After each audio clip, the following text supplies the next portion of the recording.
आज हम लोग उत्तर प्रदेश का करंट अफेयर पढ़ेंगे। उत्तर प्रदेश का बजट। उत्तर प्रदेश का बजट शुरू करें।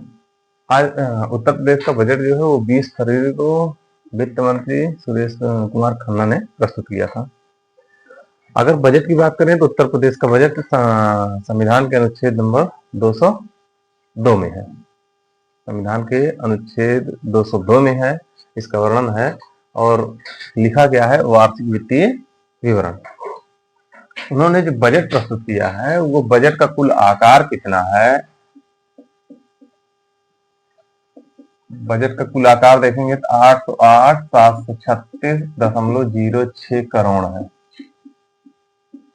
पिछली बार 773 और 7 से कुछ करके ऐसे इतना करोड़ था। अब की बार बढ़ा हुआ है। हर बार बजट यूपी का बजट बढ़ता चला जा रहा है।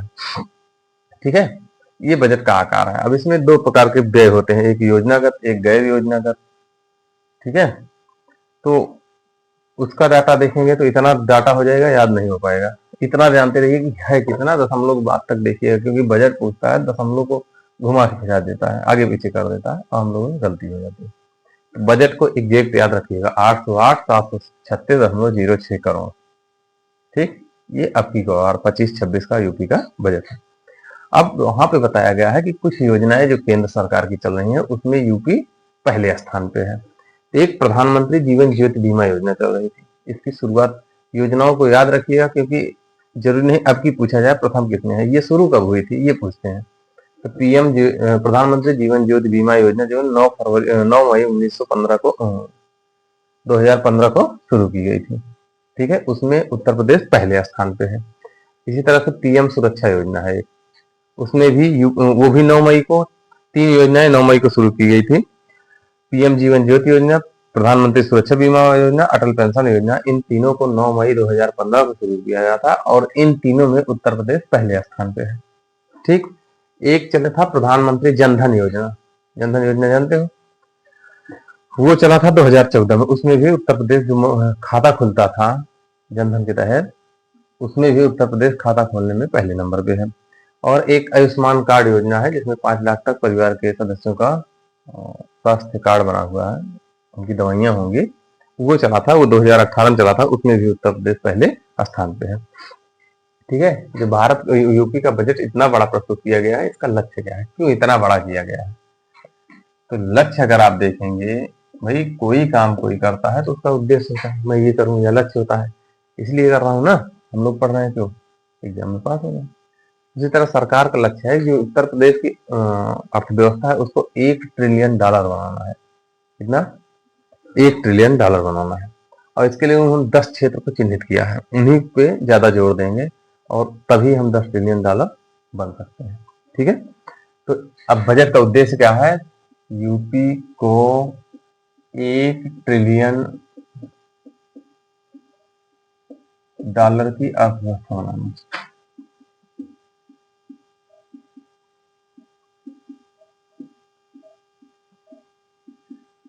ठीक, ये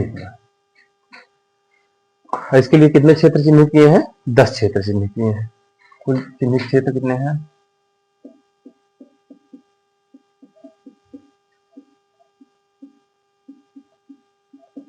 ये 10 है। ठीक है, 10 क्षेत्रों के नाम नहीं बता रहा हूं क्योंकि सबको नहीं याद कर पाओगे। अब नीति आयोग ने राजकोषीय स्थिति जारी की है कि कौन सा राज्य कितना मजबूत है, किस राज्य की अर्थव्यवस्था कितनी अच्छी है, इसको फिस्कल हेल्थ कहते हैं। ठीक है, उसको जारी किया है। तो उसमें उत्तर प्रदेश महाराष्ट्र के बाद दूसरे नंबर पे है। इसका मतलब ये हुआ कि यूपी में, भारत में महाराष्ट्र की अर्थव्यवस्था सबसे अच्छी है। उसके बाद नंबर 2 पे कौन है, हेल्थ मतलब होता है स्वस्थ, कौन सा राज्य कितना स्वस्थ है। ठीक है, तो महाराष्ट्र के बाद उत्तर प्रदेश दूसरा है। ठीक है, और उत्तर प्रदेश को अग्रणी से फ्रंट रनर में रखा गया है। नीति आयोग की राजकोषीय फिस्कल हेल्थ में उत्तर प्रदेश को अग्रणी राज्यों में रखा गया है ना, तो ये जानना है। तो नीति आयोग जानते हो 2015 में बना था। ठीक है, नीति आयोग ने राजकोषीय स्थिति सूचकांक जारी किया है। राजकोषीय स्थिति सूचकांक जारी किया है।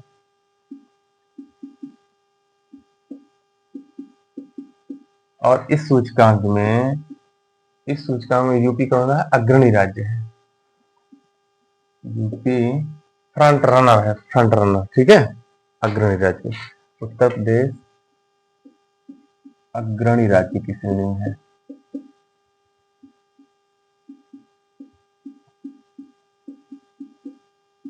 ठीक है। ये इसका रिपोर्ट है, क्या क्या व्यवस्थाएं की गई वही। और ये बताया गया राज्य का समेकित हेल्थ जो है, फिजिकल हेल्थ जो है, उसको ये बताया गया है कि ये महाराष्ट्र के बाद उत्तर प्रदेश नंबर 2 पे है, ठीक है। तो समेकित फिजिकल हेल्थ जो है, समेकित मतलब होता है कुल मिला के, समेकित फिजिकल हेल्थ में कुल मिला के उत्तर प्रदेश का जो स्वास्थ्य है वो भारत में महाराष्ट्र के बाद नंबर 2 पे है। इसका मतलब ये हुआ, ठीक है। ये बताता है कि उत्तर प्रदेश का जो स्वास्थ्य है 2017 में 39 पॉइंट था, ठीक है। अब 2022-23 में हो गया है 49.9, ठीक है। तो यहां से यहां सुधार हुआ है, मतलब उत्तर प्रदेश मजबूत बना है, ठीक है। इसने जो उधार लिए थे वो कम किए हैं, अपनी अर्थव्यवस्था को विकास बढ़ाया, रोजगार बढ़ाया, ये सारी चीजें की बजट के अनुसार, ठीक। और कर जानते हो, टैक्स कर प्राप्तियों में महाराष्ट्र के बाद नंबर 2 पे है। कर जानते हो, जैसे जीएसटी हुआ और विभिन्न आयकर, निगम कर, बहुत सारे कर होते हैं, ठीक है। आयकर निगम कर मान लीजिए केंद्र सरकार लगाती है, लेकिन जीएसटी में एसजीएसटी जो होता है उसमें, और जो प्रदेश सरकार कर लगाती है उसमें उत्तर प्रदेश महाराष्ट्र बाद नंबर 2 पे पैसा कमाने में आ गया है। इसका मतलब ये हुआ उत्तर प्रदेश ने एक जीरो पॉवर्टी अभियान शुरू किया है, जीरो पॉवर्टी अभियान।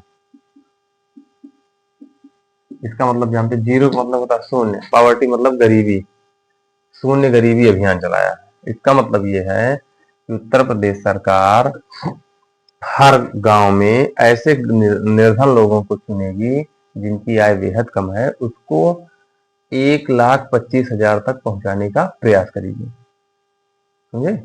इसका मतलब क्या हुआ, जीरो पॉवर्टी मतलब हमको गरीबी को शून्य करना है। इसलिए प्रत्येक गांव में कुछ लोगों को जो निर्धन है उनको चुनेगी और उनकी प्रतिवर्ष आय कितना करने का प्रयास करेगी, 1,25,000, ठीक है।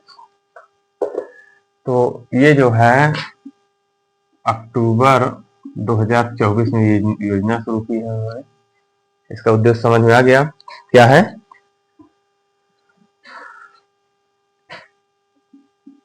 जो निर्धन लोग हैं, निर्धनों की आय कितनी करना है, 1.25 लाख रुपए प्रति वर्ष है, ठीक है। प्रतिमाह नहीं, प्रति वर्ष। ये बात समझ में आ गई। एक योजना और सरकार ने घोषित की है, वह योजना है कि जो मेधावी छात्र हैं या छात्राएं हैं उनके लिए स्कूटी योजना लाई है कि हम जो मेधावी छात्र हैं उनके लिए हम क्या देंगे, स्कूटी देंगे। तो वो स्कूटी किस नाम से दी जाएगी, तो रानी लक्ष्मीबाई स्कूटी योजना के नाम से, ठीक है। तो मेधावी छात्रों हेतु छात्रों को स्कूटी देने हेतु क्या, रानी लक्ष्मीबाई स्कूटी योजना। इसमें 2 पॉइंट है। पॉइंट ये फंसता है कि जो ये स्कूटी दी जाएगी, क्या लड़कियों को दी जाएगी केवल या लड़कों को भी दी जाएगी, पहला प्रश्न। जो टेक्निकली फंसा है। दूसरा प्रश्न ये था कि स्कूटी दी जाएगी कि स्कूटर दी जाएगी। एक प्रश्न हमको मिला था तो उसमें यही था कि स्कूटर दी जाएगी, तो हाँ भैया स्कूटर ही है, स्कूटी स्कूटर एक के बात होगी। छात्रों का मतलब होता है लड़के लड़कियां दोनों, या तो छात्राएं लिखना चाहिए था, छात्र लिखा जा रहा है, मतलब लड़के लड़कियां दोनों को प्राप्त हो जाएगी। ठीक, ये दो चीजें यहाँ से और बढ़ा सकते थे, तो इसको आप जानते रहिए। और अगला सरकार ने बताया कि पिछले वर्ष मनरेगा जानते हो, मनरेगा में 27.40 करोड़ दिवस, इसका मतलब समझ रहे हो? इसका मतलब ये हुआ कि उत्तर प्रदेश सरकार ने पिछले साल मनरेगा के तहत कितने दिवस, 27.40 करोड़, इसका मतलब हुआ इतने दिन काम चला है सरकार का। ठीक है, तो ये उसके पहले वर्षों की अपेक्षा बहुत ज्यादा दिनों का सृजन किया गया है, इतने दिनों लोगों को रोजगार प्राप्त हुआ है। तो मानव दिवस सृजित करने में उत्तर प्रदेश पहले स्थान पे आ गया है। मानव दिवस समझ रहे हो, जैसे 1 महीने हुआ तो कितने दिन आपने रोजगार दिया, तो सरकार ने एक साल में कितने दिन, 27 करोड़ दिन रोजगार दिया। अब उसी में हर गांव बढ़ गया, इनको इतना दिन, इनको इतना दिन, ये चीजें हैं। इसको ये जानते रहिए कि उत्तर प्रदेश कहाँ है, प्रथम में। तो मानव दिवस सृजन में उत्तर प्रदेश कैसा है, प्रथम रैंक है। वित्तीय स्थिति में भी डीबीटी के माध्यम से वो लगातार पैसे दे रहे हैं खातों में, उसके माध्यम से भी उत्तर प्रदेश पहले नंबर पे है। ठीक, एक और वो आया है कि जो मनरेगा है इसमें महिलाओं की जो भागीदारी है ये बड़ी अच्छी है, बढ़ी है, ये 42% हो गई है। इसका मतलब क्या हुआ कि अगर 100 दिन काम चल रहा है तो 58 दिन पुरुष काम करेगा, 42 दिन महिलाएं काम कर रही हैं। इसका मतलब ये हुआ कि महिलाएं भी घर से निकलकर रोजगार के लिए आगे बढ़ रही हैं। ठीक है, महिला सशक्तिकरण की ओर एक कदम ये भी दिखता है। सरकार ने अगला कहा है कि हम 8 डाटा सेंटर बनाएंगे।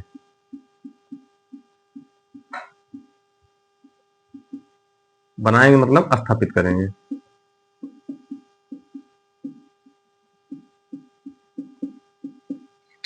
ठीक है, ये उनका उद्देश्य है। उत्तर प्रदेश में उन्होंने बताया कि वर्तमान में 5, ये प्रश्न पूछे जाते हैं कितने कृषि विश्वविद्यालय हैं, तो उत्तर प्रदेश में या कितने केंद्रीय विद्यालय हैं, ये सब पूछे जाते हैं। तो सरकार ने बताया कि उत्तर प्रदेश में वर्तमान में 5 कृषि विश्वविद्यालय और 5 अंतरराष्ट्रीय हवाई अड्डे चल रहे हैं। ठीक है, और तो बन रहे हैं, जो कार्य प्रगति है, जो अभी कार्य शुरू कर चुके हैं वो कितने कितने हैं, 5 कृषि विश्वविद्यालय हैं और 5 अंतरराष्ट्रीय हवाई अड्डे हैं। ठीक है, तो 5 कृषि विश्वविद्यालय और 5 अंतरराष्ट्रीय हवाई अड्डे।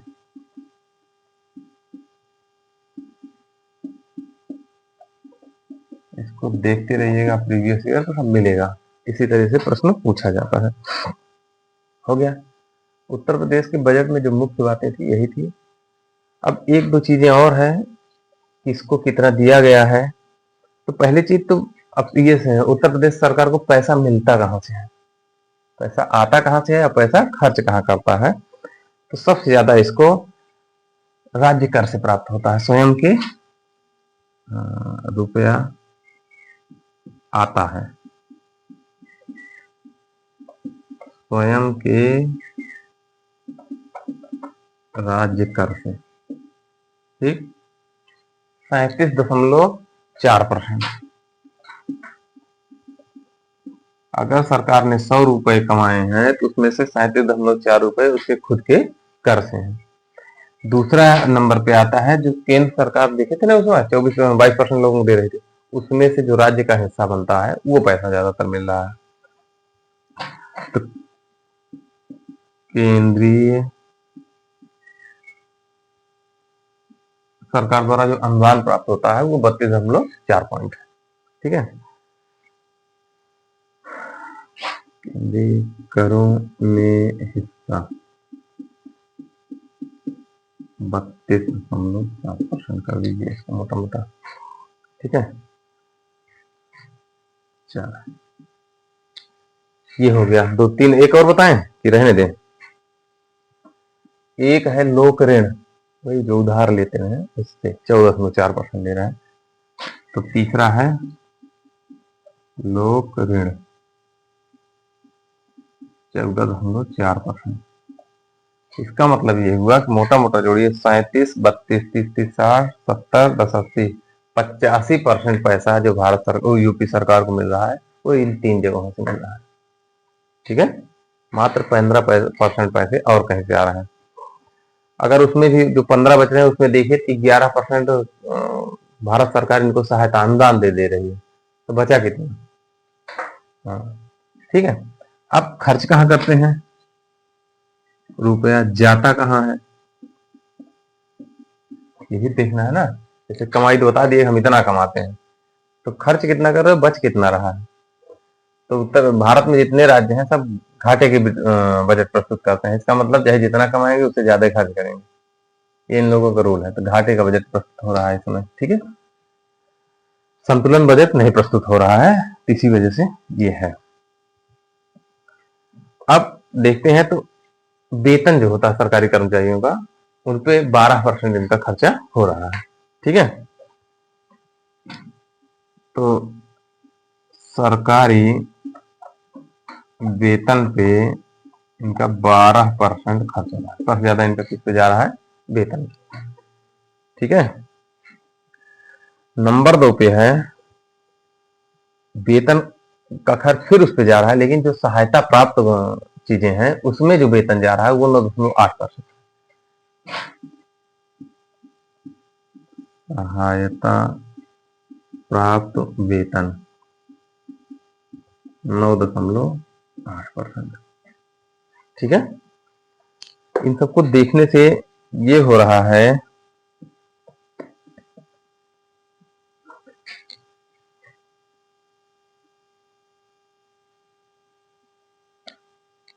गड़बड़ी ये हो रही है कि सरकार इसी वजह से इनको कम करने का प्रयास कर रही है।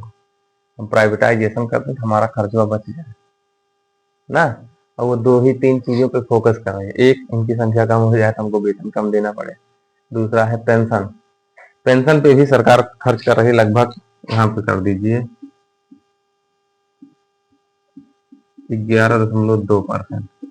ठीक है, और तीसरे नंबर पे सहायता, इनका लगभग वेतन पे देखिए 12, 11, 23, 10, 33, लगभग 33-34% किस पे? वेतन पे जा रहा है।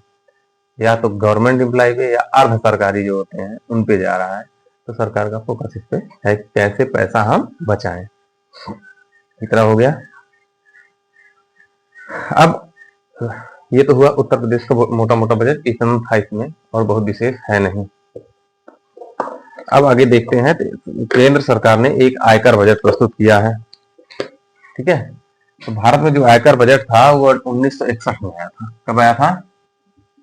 पिछले 50-60 सालों से आयकर में कोई सुधार नहीं हुआ था।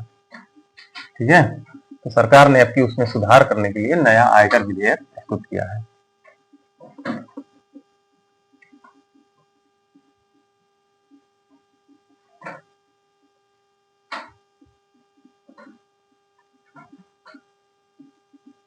लिंक डालिए आयकर विधेयक 2025।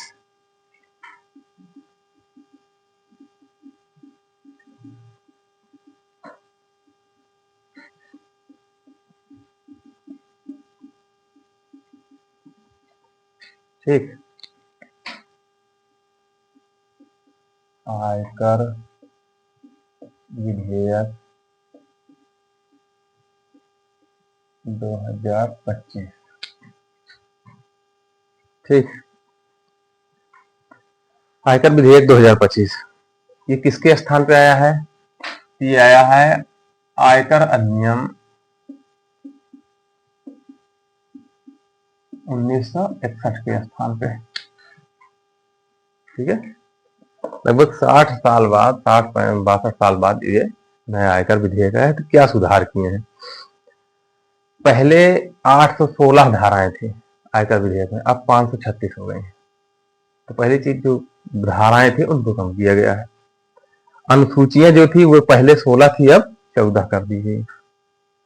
और अनुसूचियां हो गई ना, और ये कब से प्रभावी होगा? तो 1 अप्रैल 2026 से प्रभावी हो जाएगा।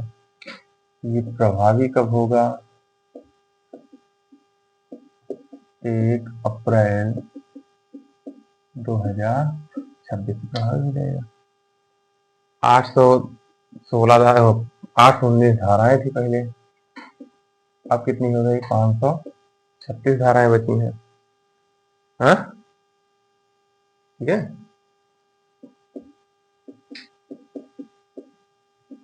पहले कितनी थी? कितनी थी? अब ये हट के चुकी है, अब कितनी हो गई? 536। पहले कितना? 16 अनुसूचियां थी, अब कितनी है? 14। ये हट चुका है, ठीक है। वो हट के ये सही हो गया है, ये सही हुआ है, ये परिवर्तन हुआ है, ठीक। अब जो कर होता था उसमें 3 साल होते थे, आकलन वर्ष, पिछला वर्ष। पिछले वर्ष में क्या हुआ, अब की वर्ष, दो चीजें पूछी जाती थी ना। एक तो आकलन वर्ष होता था, एक पिछला वर्ष होता था। आकलन वर्ष और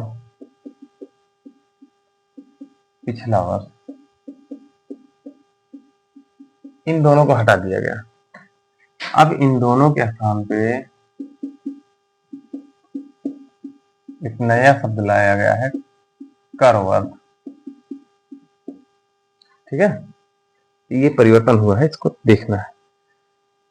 अब ठीक है, आकलन वर्ष होता था कितना हमको हमको टैक्स अगले साल प्राप्त हो जाएगा। पिछला वर्ष मतलब पिछले साल हमको कितना प्राप्त हुआ, अब की बार हमको कितना प्राप्त होगा, ये आकलित किया जाता था, इसी को आकलन वर्ष कहते हैं। ठीक है, अनुमान लगाना कि हमको इतने रुपए, जैसे हम लोग है अनुमान इतना पढ़ लेंगे या इतना कमा लेंगे अब की साल, अब पिछले साल जोड़ेंगे तो इतना कमाए, इतना खर्च किए, तो वही चीजें हैं इसमें। इन दोनों को हटा दिया गया, अब क्या आ गया इसके स्थान पे? एक आया कर वर्ष, केवल कर वर्ष, ठीक है। और इसमें एक और शब्द था वित्तीय वर्ष, इसको अभी पहले भी परिभाषित नहीं था, अब भी परिभाषित नहीं है,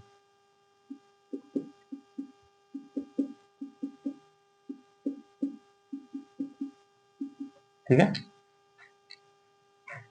ये सब टेक्निकल चीजें हैं, पूछेगा जरूर। कर वर्ष, ठीक है, और वित्तीय वर्ष परिभाषित नहीं ना, पहले वाले में 61 वाले में भी ये परिभाषित नहीं था, और 25 वाले में भी परिभाषित नहीं है। परिस्थितियों के अनुसार इसका निर्णय हो जाएगा। हो गया इतना, इस विधेयक से संबंधित इतना था। एक अगला आया है कि 8वां वेतन आयोग आया है। 8वें वेतन आयोग की घोषणा केंद्र सरकार ने की है,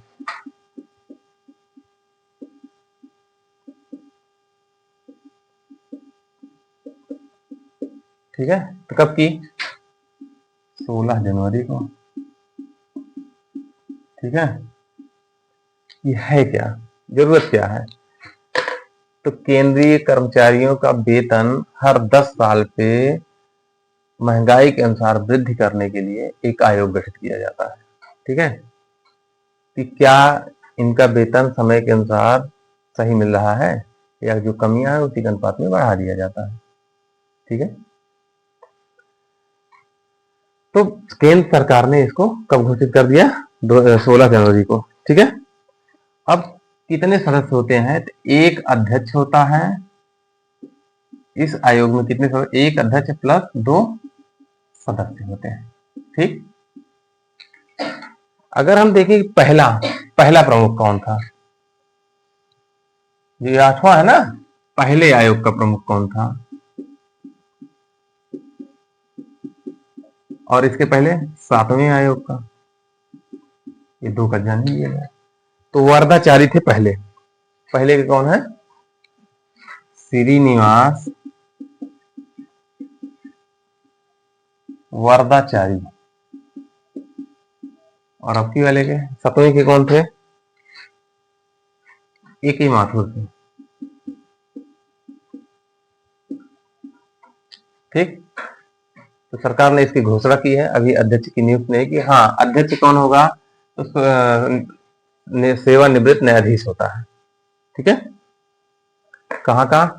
तो केंद्र पे है तो सुप्रीम कोर्ट का। इसका अध्यक्ष कौन बनेगा? सुप्रीम कोर्ट का सेवानिवृत्त मतलब हाँ, रिटायर्ड।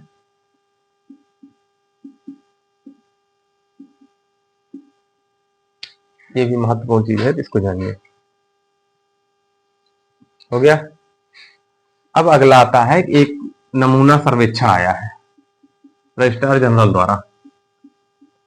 वो बड़ा अच्छा चीज है और 2022 के डेटा पे आया है, आया अभी 2025 में है। हम लोग उसके बारे में थोड़ा सा जान लें।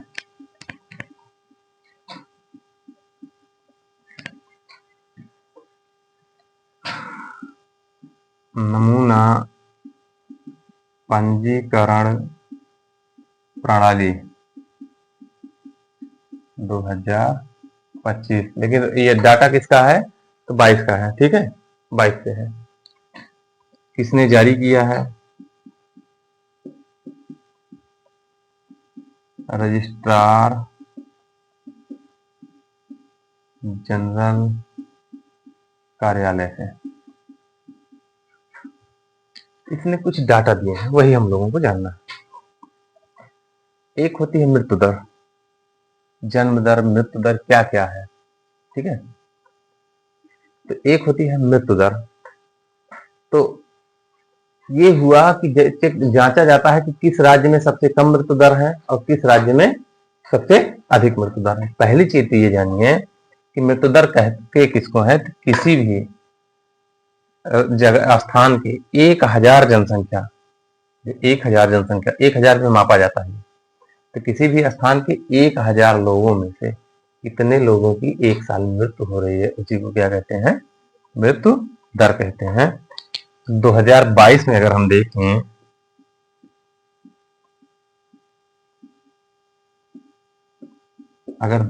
तो सबसे कम कहाँ की है? मणिपुर की है। ठीक है, सबसे कम कहाँ मृत्यु दर है?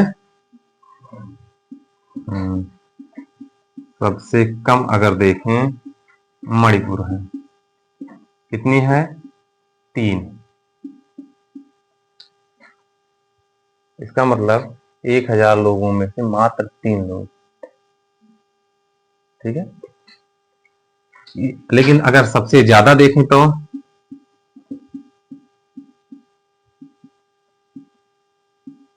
ये है मध्य प्रदेश। कितनी है? 1000 पे 40 लोग की मृत्यु हो रही है। इसका मतलब ये हुआ कि यहाँ पे स्वास्थ्य सेवाएं बहुत मजबूत है, यहाँ पे समस्याएं हैं। ठीक है, अब ये तो मृत्यु दर होगी। अब जन्म दर देखना है। कुछ टेक्निकल चीजें समझिए। एक होता है जन्म दर, एक होता है प्रजनन क्षमता। ठीक है, जन्म दर का मतलब होता है, अच्छा, जन्म दर में 2 होती है। एक होती है अशोधित, एक होती है शोधित या संशोधित।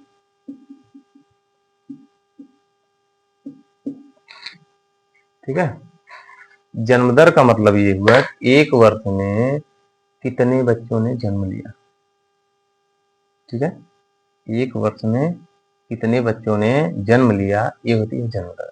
अब किस पे नापी जाती है? 1000 पे। तो 1000 जनसंख्या पे कितने बच्चों ने जन्म लिया, ये क्या कहलाता है? जन्म दर। अब जन्म दर 2 प्रकार से नापी जाती है अपने यहाँ। एक होती है अशोधित, एक होती है शोधित। तो आप लोगों को पता नहीं होगा, अशोधित का मतलब हुआ कि वे माएँ जिनके बच्चे सरकार के रजिस्टर्ड अस्पताल में जन्म लेते हैं, उनको अशोधित कहा जाता है। ठीक है, लेकिन कुछ बच्चे ऐसे होते हैं या कुछ बच्चों का जन्म अस्पतालों में ना होके घरों में हो जाता है। ठीक है, जब घरों में हो जाता है तो उनका सरकार के पास डाटा नहीं होता है। तो जो अशोधित जन्म दर होती है, इसमें अगर हम 5% और जोड़ दें इतना मान लें कि 5% बच्चे यहाँ रजिस्टर नहीं हुए, वो अपने घर में पैदा हो गए हैं, तब वो क्या कहलाती है? संशोधित। समझ आया? जो रजिस्टर बच्चे जन्म लिए हैं वो इसमें अशोधित में शामिल नहीं किए जाते। ठीक, अब ये जन्म दर अशोधित और समझ में, एक होता है TFR rate, total fertility rate. वो अपने यहाँ 15 साल से कोई भी महिला 15 साल से 49 साल उनकी फर्टिलिटी, मतलब इतने के बीच में ये बच्चों को जन्म दे सकते हैं। तो जो इनकी TFR रेट है वो माना गया है कि 16 से 49 वर्ष के बीच ये कितने बच्चों को जन्म दे सकते हैं, जी उसको कहते हैं फर्टिलिटी रेट। अब उसको अगर देखोगे तो उत्तर प्रदेश में, बिहार में सबसे ज्यादा है, 3 है, मतलब एक महिला 3 बच्चे को जन्म दे रही है। उत्तर प्रदेश में 2.7 है। ठीक है, ये औसत है, हर महिला की अलग अलग टोटल फर्टिलिटी रेट होती है, TFR रेट। वो अपने जीवन काल में कई बच्चों को जन्म दे सकती है, और कुछ के नहीं होता है तो वो औसत ले लिया जाता है। ठीक है, ये दोनों बातें समझ में आई। अब देखिए, तो जो उत्तर प्रदेश में जन्म दर थी वो 1971 में 36.9 प्रति हजार थी। ठीक है, और आज कितनी है? तो 19.1 हो गई है 2022 में। 19.1 प्रति हजार भी है, ये भारत की है, ये अशोधित नहीं है, केवल ये अशोधित संशोधित हमने आपको बताया। ठीक, जानते रहिएगा। ठीक है, तो भारत में जन्म दर कितनी थी 71 में? 36.9 प्रति हजार, और आज कितनी हो गई? 19.9, मतलब जन्म दर आधी हो चुकी है। तो भारत की जनसंख्या वृद्धि अगर आप देखेंगे, 71 से 81 के बीच सबसे तेजी से बढ़ी थी, 24.80% की। अब पिछले साल 2011 में 17 था, अब की बार और कम हो जाएगा जब जनगणना होगी तब। ठीक है, अब इसमें अगर देखें तो आपको क्या लगता है कि जो बच्चों का जन्म है, जन्म दर है, वो शहर में ज्यादा बच्चे पैदा होते हैं, गांव में? कुछ अंदाजा है? ये मान लीजिए कि गांव में बच्चों का जन्म ज्यादा होता है, शहरों में आर्थिक परिस्थितियां होती हैं तो लोग कम से कम बच्चों को जन्म देना चाहते हैं। क्यों? उसका कारण ये है कि इनको पढ़ाई खर्च, गांव में ठीक है, चलने दीजिए, सब हो जाए। तो बच्चों का जन्म दर गांव में ज्यादा है ग्रामीण क्षेत्रों में, और शहर में कम है। तो शहरों में अगर बच्चों का जन्म दर देखोगे तो 15.5 प्रति हजार है, जबकि गांव में देखोगे तो 20.8 प्रति हजार है। तो वहां से यहाँ ज्यादा है। ठीक, अगर अब हम देखें कि सर्वाधिक, भारत में सर्वाधिक जन्म दर कहाँ की है, तो ये जो है यही बिहार में है। सर्वाधिक कहाँ है? बिहार में है, और कितना है? 36.9 प्रति हजार है। ठीक है, और सबसे कम अगर देखें तो वो है तमिलनाडु। कहाँ पे है? तमिलनाडु। सर्वाधिक होगा, सबसे कम तमिलनाडु में है, वो है 12.1 प्रति हजार है। ठीक है, तो वहां जनसंख्या एकदम नियंत्रण पे है। ये आंकड़े देते रहते, सरकार देती रहती है और जानकारी लेती रहती है जनसंख्या किस अनुपात में बढ़ रही है, हमको क्या क्या व्यवस्थाएं करनी होगी। जनसंख्या अगर कौशल युक्त है तो सरकार के लिए अच्छा है, और अगर कौशल युक्त नहीं है, भीड़ है, तो सरकार के लिए नुकसान होता है। इन्हीं सबसे सरकार अपना डाटा लेती रहती है। अब देखिए, तो जितने बच्चे जन्म ले रहे हैं सब आशा बहुओं के माध्यम से सब रजिस्टर्ड हो जाते हैं ना, तो डाटा सरकार पास रहेगा कि नहीं रहेगा? हाँ, तो वही व्यवस्थाएं सरकार की है। जन्म दर हो गया। और अगर देखें तो शीर्ष जन्म दर वाले 3 राज्य, तो वो है बिहार, फिर यूपी। यूपी नंबर 2 पे बना हुआ है, नंबर 1 पे कभी था, पीछे चला गया है इसको। ठीक है, और फिर नंबर 3 पे राजस्थान। ऐसे पूरब से पश्चिम होते चले गए हैं, बिहार, उत्तर प्रदेश, राजस्थान निकल जाइए, ये 3 है, कम होते चले गए हैं। ठीक है, और अगर न्यूनतम देखोगे तो अंडमान निकोबार, फिर गोवा, अंडमान निकोबार, गोवा, चंडीगढ़, ये 3 राज्य हैं ऐसे जो जहां पे जन्म दर एकदम कम से कम है। डेटा चाहिए हो तो इसका बता दें। अंडमान निकोबार में 10.2 है, अंडमान निकोबार में 10.2 है।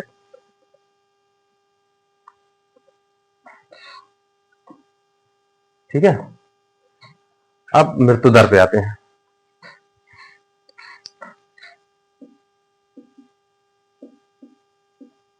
ये 6.2 प्रति हजार है। भारत की मृत्यु दर कितनी है?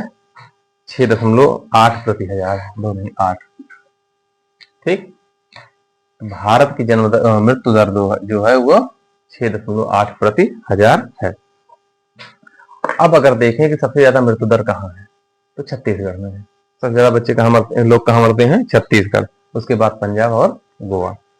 तो सर्वाधिक मृत्यु दर देखेंगे, ये है छत्तीसगढ़, फिर पंजाब, फिर तीसरा कहाँ है? गोवा। गोवा। और न्यूनतम मृत्यु दर देखेंगे तो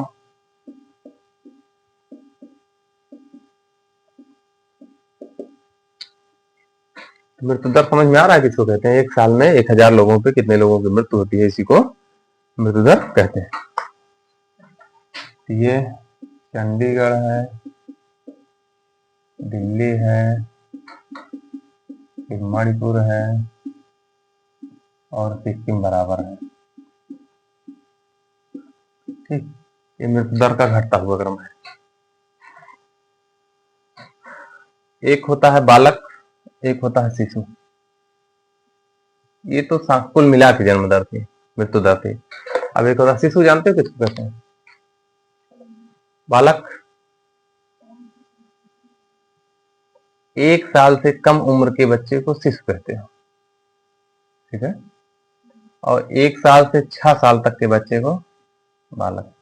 मोटा मोटा तो माना जाता है कैसे 12 साल, लेकिन हम लोग क्या बोलते हैं 6 साल। ठीक है, तो हम लोग शिशु मृत्यु दर पढ़ रहे हैं। इसका मतलब ये हुआ कि जो बच्चे पैदा हो रहे हैं वो अगर 1 साल से ज्यादा उम्र नहीं जी पा रहे हैं, या अपना उम्र 1 साल के पहले समाप्त हो जा रही है उनका जीवन काल, तो इसको क्या कहेंगे? शिशु मृत्यु दर कहेंगे। ठीक है, ये भी 1000 पे नापी जाती है। कितने पे? हाँ, ठीक है। तो शिशु मृत्यु दर जो है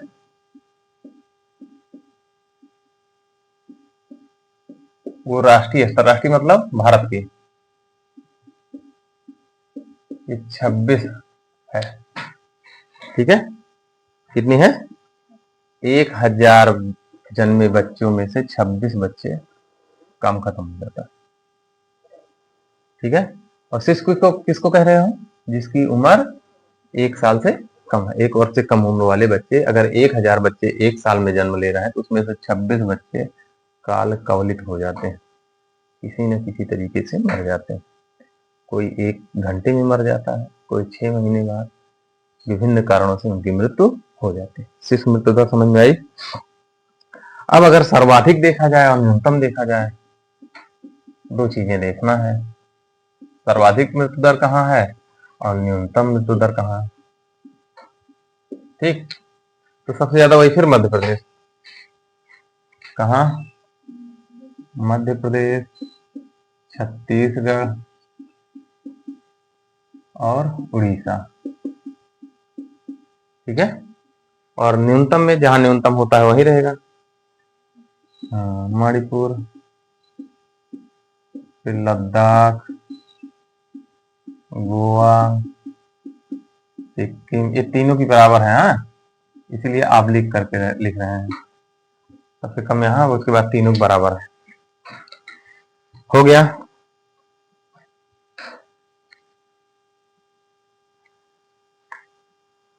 अब आते हैं MMR, मातृ मृत्यु दर। अगला क्या है? हाँ, मातृ मृत्यु दर, इसको कहते हैं MMR। इसमें थोड़ा सा अंतर है। अभी तक सब कितने नापे जा रहे हैं? ये 1 लाख पे नापा जाएगा। कितने पे? 1 लाख। तो ऐसी मृत्यु दर जिसमें माँ बच्चे को जन्म देने के बाद माँ की मृत्यु हो जाती है उसको मृत्यु दर कहते हैं। लेकिन कब तक कितने दिनों के भीतर अगर मर जाती है तब उसको मृत्यु दर में, मातृ मृत्यु दर में गिना जाएगा। भाई किसी का बच्चा 10 साल का हो गया, अब माँ खत्म हो गई, उसको मातृ मृत्यु दर थोड़ी माना जाएगा। तो ऐसी माँ जिसके जो बच्चे को जन्म देने के 45 दिनों के भीतर जिसकी मृत्यु हो रही है उसको मातृ मृत्यु दर कहते हैं। ठीक है, और ये कितने में नापी जाती है? 1 लाख में।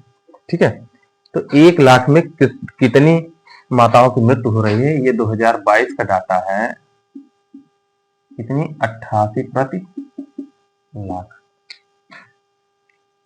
मतलब 1 लाख माँ अगर बच्चे को जन्म दे रही है तो उसमें 88 माँ खत्म हो जाती है। ठीक, ये हुआ। अब सर्वाधिक और न्यूनतम फिर आ जाइए।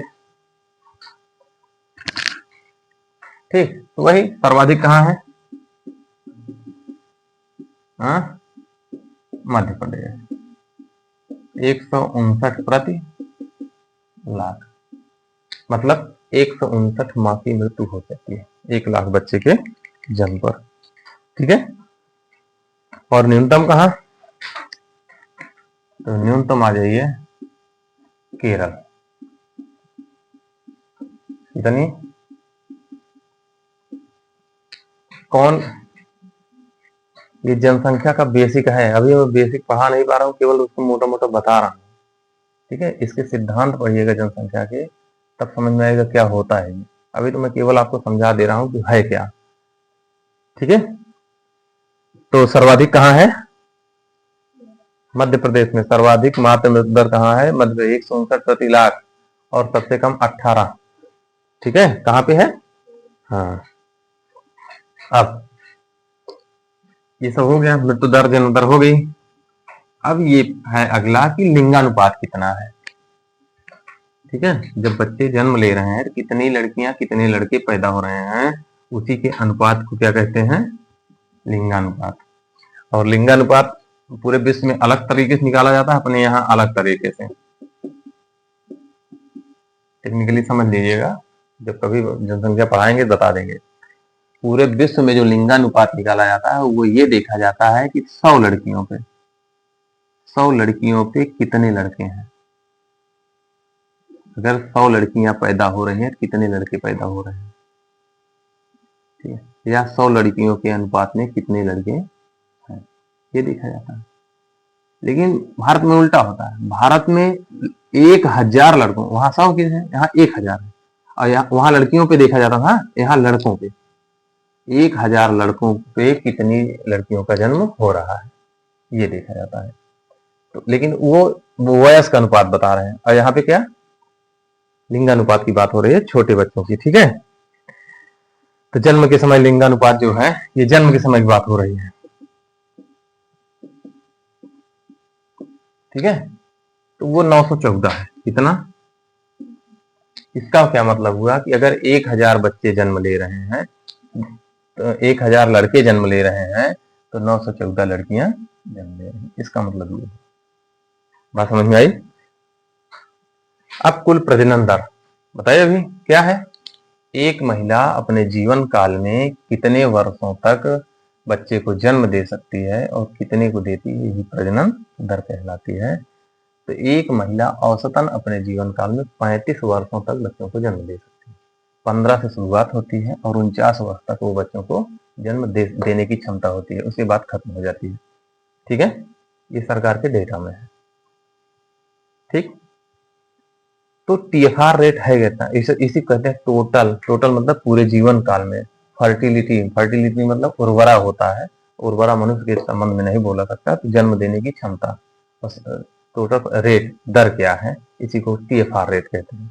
ठीक है, तो भारत में टीएफआर रेट अगर देखिए तो सबसे ज्यादा कहाँ है? बिहार में 3 पॉइंट है, यूपी में 2.6, और सबसे कम अगर देखिए दिल्ली और तमिलनाडु में 1.3। मतलब समझ में आया इसका? है टोटल फर्टिलिटी, कुल प्रजनन दर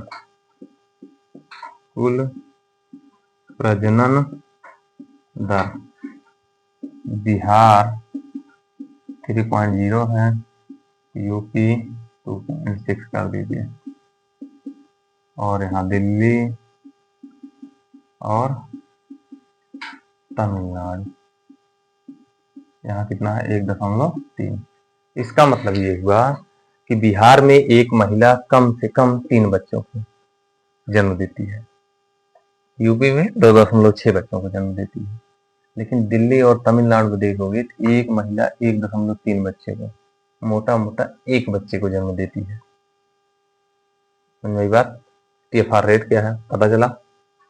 ये सर्वेक्षण में जो डाटा आया था वो रजिस्ट्रार जनरल कार्यालय जो आया था उसके तहत इतने डाटे हमको बताए गए कि भारत की वर्तमान स्थिति ये है। ठीक है, तो जैसे बिहार में ज्यादा पैदा हो रहे हैं, कहीं कम भी हो रहे हैं।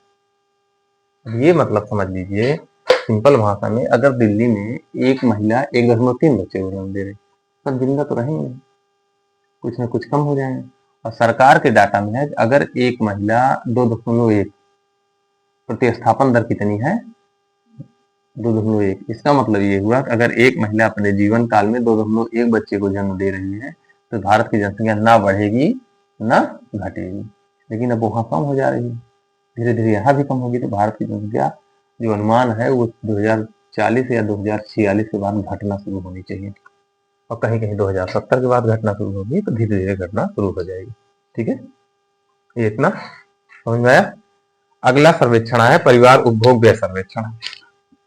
इसका मतलब क्या होता है, भारत में जो गरीबी का आकलन होता है वो किस आधार पर होता है, एक परिवार एक दिन में या एक महीने में कितने रुपए खर्च करता है, उसी के अनुपात को वही क्या कहलाता है, पारिवारिक उपभोग व्यय। इससे गरीबी का क्या लगाया जाता है, अनुमान लगाया जाता है।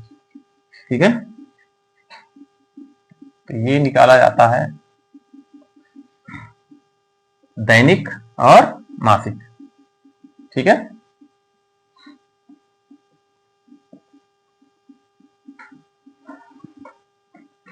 ठीक है, पारिवारिक उपभोग व्यय,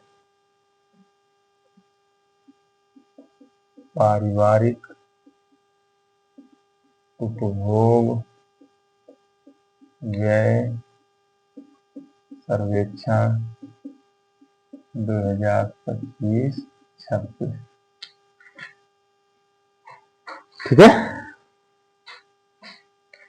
किसने जारी किया, सांख्यिकी एवं कार्यक्रम कार्यान्वयन मंत्रालय। ठीक, ये किसने बताया, पारिवारिक जो उपभोग व्यय डाटा है किसने बताया, पारिवारिक एवं कार्यान्वयन। ठीक, ठीक, दिख रहा है।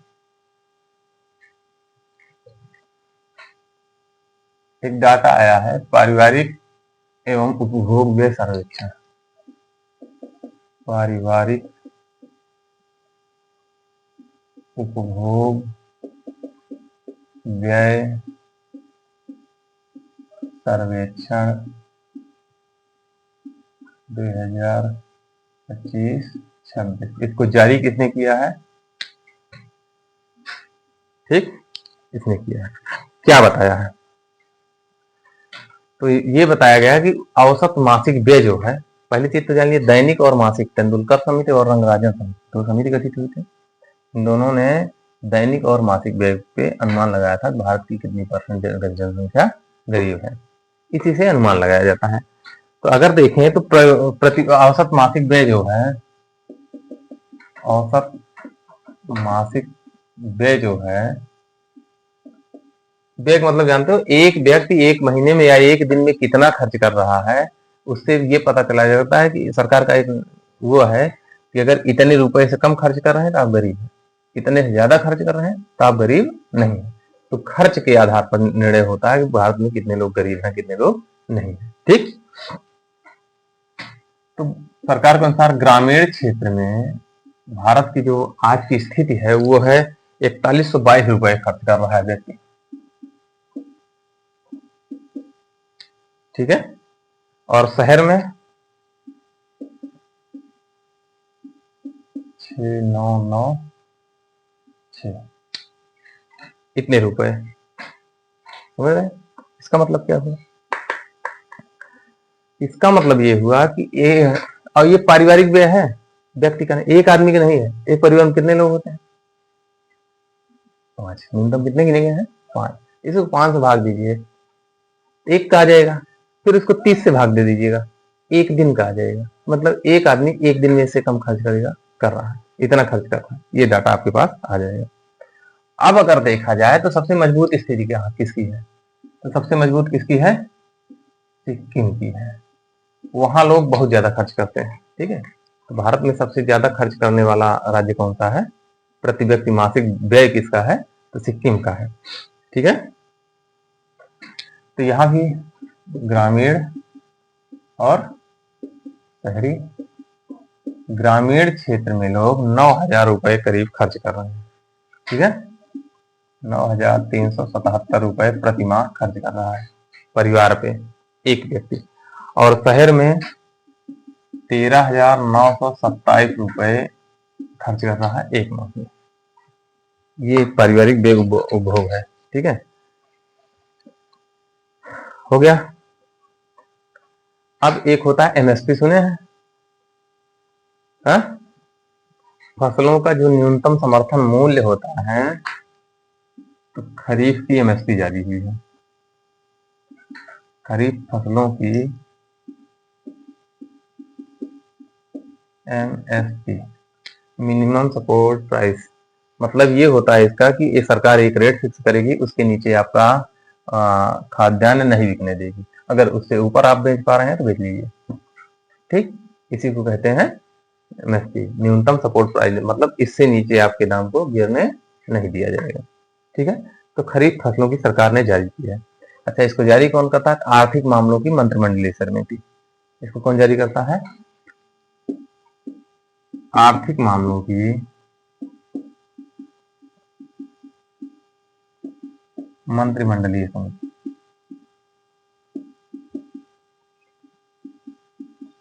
ध्यान दीजिएगा, केंद्र सरकार से ही एमएसपी जारी होती है, राज्यों से जारी नहीं होती। टोटल तो वर्ष में रबी और खरीफ फसलों के लिए जारी होती है, और 26 फसलों के लिए मोटा मोटा जारी की जाती है। ठीक है, तो धान सबसे बढ़िया, सबसे सामान्य चीज क्या है? सामान्य धान और ए ग्रेड धान। ठीक, तो 2369 रुपए इसका घोषित हुआ है, सामान्य धान का। ठीक है, तो पिछले साल से ये कितना ज्यादा है? 69 रुपए। और इसका कितना जारी हुआ? 2389 रुपए। ठीक है, इसका भी 69 रुपए ज्यादा है पिछली बार से।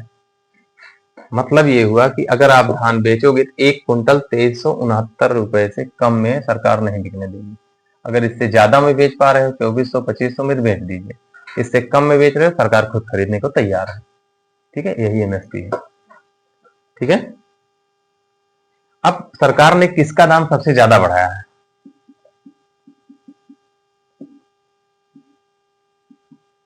एक नाइजर सीड होता है, इसका दाम सरकार ने सबसे ज्यादा बढ़ाया है, नाइजर सीड का। उसके बाद रागी का, इसका बढ़ाया है 820 रुपए। फिर रागी है